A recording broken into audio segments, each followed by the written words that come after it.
Because get a scouting report on Colorado and just kind of what the mindset is. I mean, they're rebuilding. They're coming off a blowout at Oregon State. How do you make sure the kids don't overlook? We prepare just like every other game. To answer your last part of your question first, our guys have had a great 2 days here. Yesterday was an exceptional day, I thought. I think we talked yesterday from a Monday standpoint. It was our best Monday of the year.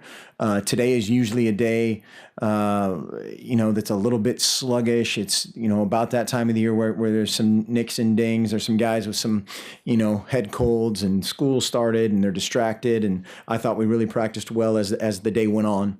And then, again, we just talk about our standards and our way and this is what we're playing against. This is how much whatever, their run pass ratio on offense. These are the formations they're in. On defense, they do this, this, and this, and then we go.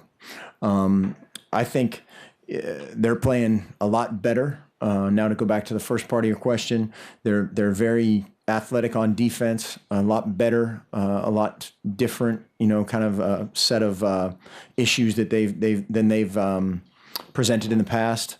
Offensively, I think obviously with Richardson, he could be a 95-yard touchdown anytime he touches the ball. And then up front, they're a lot better. They've got a really athletic pair of tackles, big, huge guys at tackle that are playing a lot better. And then up front, they move around a lot, and they're starting to kind of add more and more of their package as you watch the film from San Jose State last year. You can start to see the pieces kind of coming in, and so the way that their year was very awkward with the long break, you don't know how much of that stuff they've installed, and so they did a completely different set of kind of pressure packages against Oregon State than they did in any other game, and part of that was their layoff, part of that was maybe just attacking Oregon State. We don't know. Steve? Coach, how do you assess Coach McIntyre, his job that he's done so far at Colorado? I don't know. I have a lot of respect for Coach McIntyre. He's a good man and has done a good job wherever he's been. I'm not in a position to, judge his project, or where that is. I don't know. I think he's done really well. Obviously on the scoreboard they've been better than they've been. But other than that, we're focused on kind of our deal. Take 7. Paul Richardson had over 200 yards in his first 2 games. Oregon State held him to 70 with most of those coming in garbage time. What did you guys learn from watching what the Beavers did against Paul Richardson that you can take to defending him on Saturday?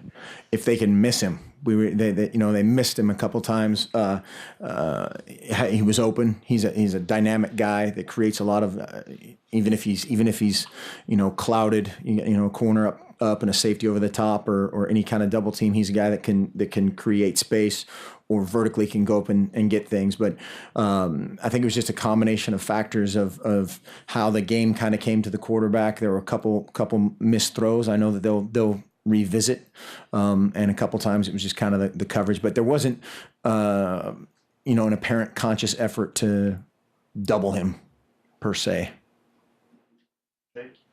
Outside of Richardson, has anyone stood out on film for Colorado that you might have to watch out for? Yeah, both their tailbacks are threats. Goodson is another guy that's made a bunch of plays. Had the long, was that about a 60-yard play that was called back when the ball hit the ground, which was a huge play in the game. Really flipped the field for Colorado. They had converted, I think it was like a 3rd and 6 with a huge gain, and then they had.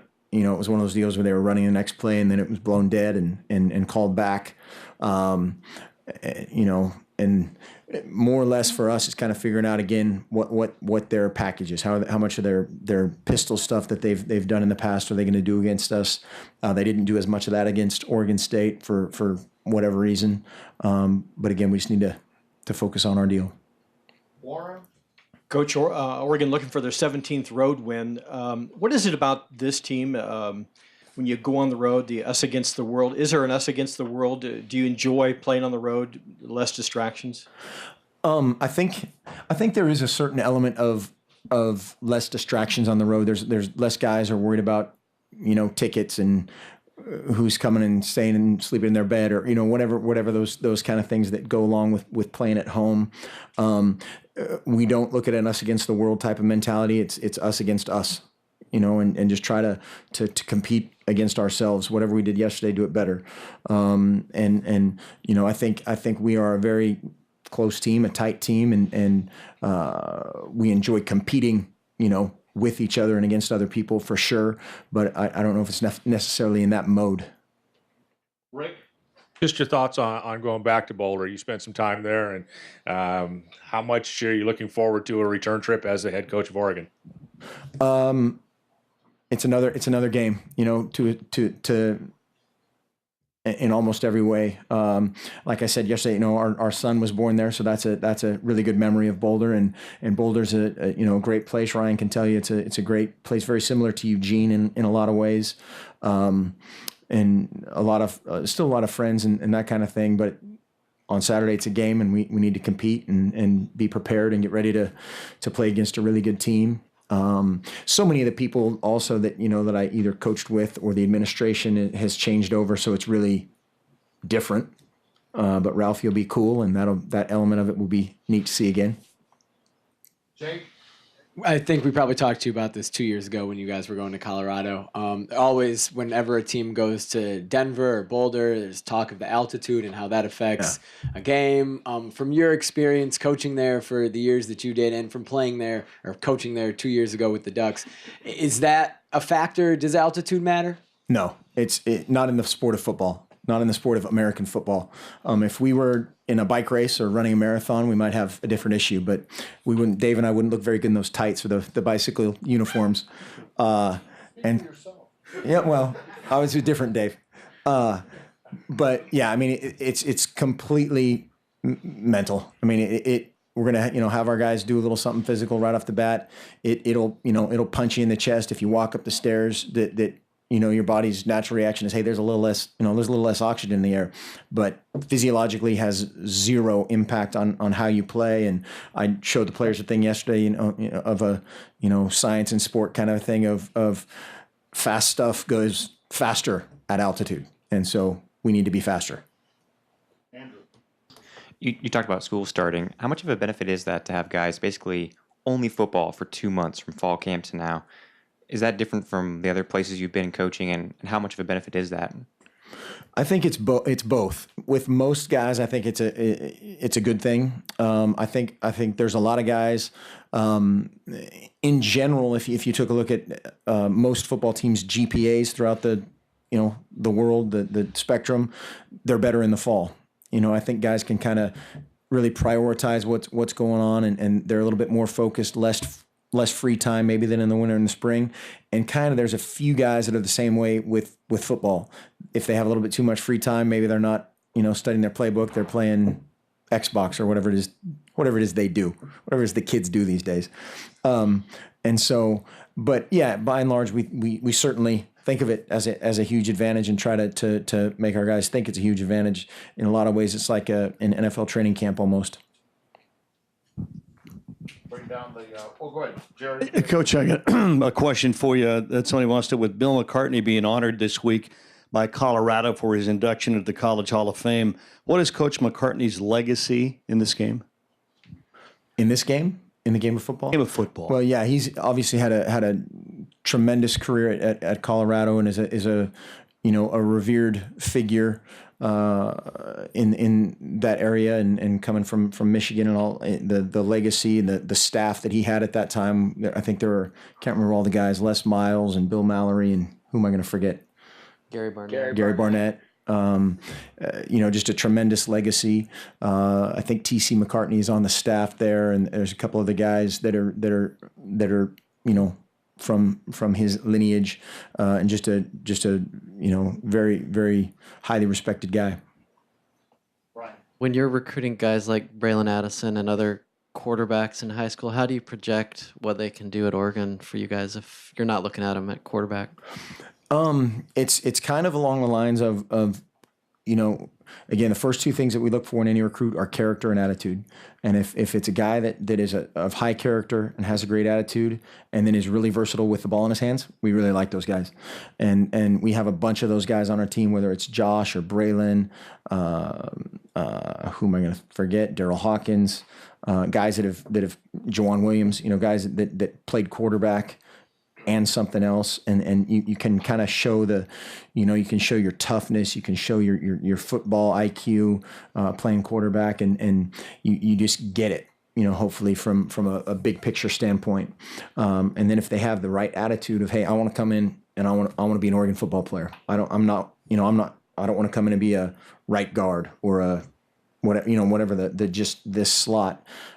We love recruiting those kind of guys because they end up doing great things for you. Whether it's, you look at a guy like Josh Huff blocking punts, is an unbelievable corner on punt return, is an unbelievable gunner on the punt team or on the punt return team.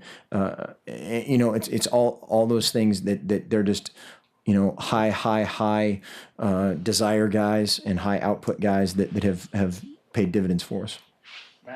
Keenan talked about how last Saturday was maybe Keenan Lowe. There's another guy. His best performance without even catching a Yep. ball. How would you grade his play on Saturday and his importance in the blocking game for a receiver? Awesome. I mean, when you watch Keenan at practice, I was complimenting him today. He basically had a deal where he basically ran about 100 yards, 50 and back, ran about 70 and back, crossed the field and back, and then sprinted off the field and was the first guy off the field.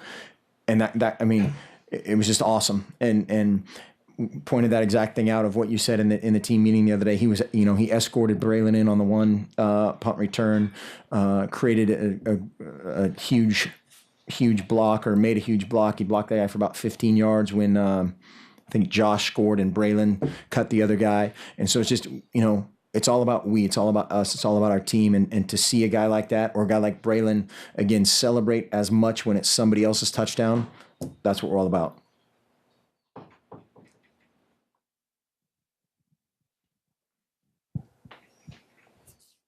Kind of following up on that, is that something when you're recruiting a wide receiver that you look for an aptitude that he can do that in high school, or is that something you figure you get a guy here, you can teach him the blocking pretty well? You can teach technique. It's very difficult to teach desire and toughness, and those are things that you try to see on film, and a lot of times you can. Sometimes, in the olden days, back when you can actually go recruit guys before you had to, before they had to decide before their sophomore year in high school, you could go see guys practice. You could look them in the eye. I always used to love to watch guys play basketball because you could see their reaction. You could see how their teammates dealt with them or not.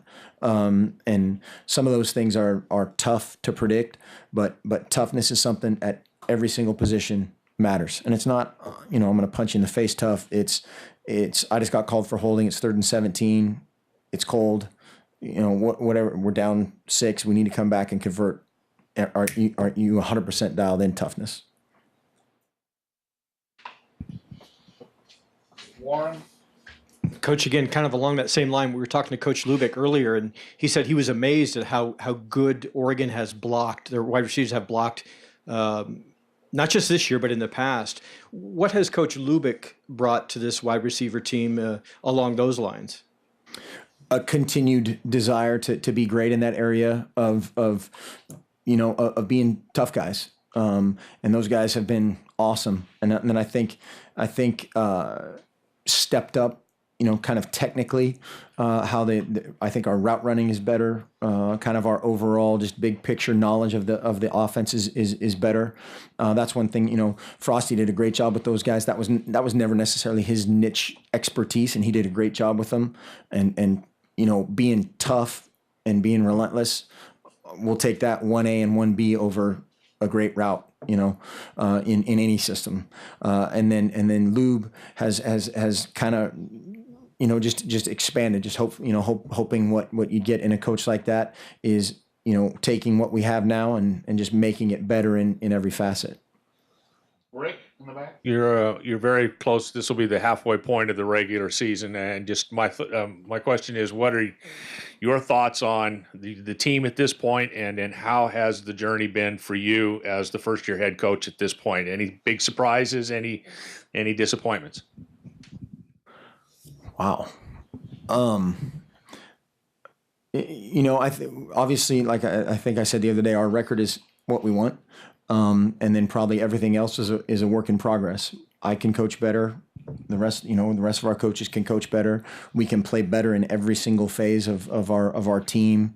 And the neat part about being around our guys is they want to be a part of that. And you see how they've worked yesterday and today, and have shown evidence of wanting to get better. And then it's a different challenge now of being in school and managing those kind of things, and homework and tests and co-eds and all the interaction that goes on this time of year. And so I don't know if there's been any huge surprises yet, good or bad. We're just all trying to grind and get better. Any other, Jerry? I got one, Coach, and that is regarding Jerry's moving around. Trying to keep out of the picture here. Not a lot of teams have the opportunity to play the numbers that you do, particularly in most of a second half or a full quarter. What value is there? How much value is there in the experience that your guys are getting, who normally may not be getting many snaps in a ball game? It's huge. I mean, I think that's one of those kind of immeasurable things of something we try to start in practice of just in our massive amounts of reps. And you're going to play next to a redshirt freshman. You're going to play next to a senior. You're going to play next to a junior. You're going to play first, second, third string, whoever you are and wherever you are. And we just try to develop that confidence. So if a guy's not in for a couple plays or a prolonged period of time, nobody stops and thinks, oh my gosh, I'm in the game. It's you're in, just like you normally would in practice. We sprint on, we sprint off, and we go. Jason. Coach, I'm going to test your memory here. Can you recount the scene last April when you gave Ayele his scholarship? Yes, I can. Can you relay it? Yeah, it was really neat. That was one of that might be one of the fun surprises of the whole thing. When putting those guys on scholarship, it was a instantaneous standing ovation. And it wasn't. It was kind of, I think, it wasn't for the scholarship itself or the event. It was all the things that he did, all the work that he did to deserve it being rewarded. That our guys recognized. And Ayele is a guy that just did an unbelievable job for us on special teams. And I think I was telling you the other day of the first time Coach Osborne recognized him was a scout kickoff team guy, not our kickoff return team not being able to block that guy on scout kickoff. And that's how a lot of these stories kind of start. And it's just kind of, the tangible evidence for working really hard and earning it. Any other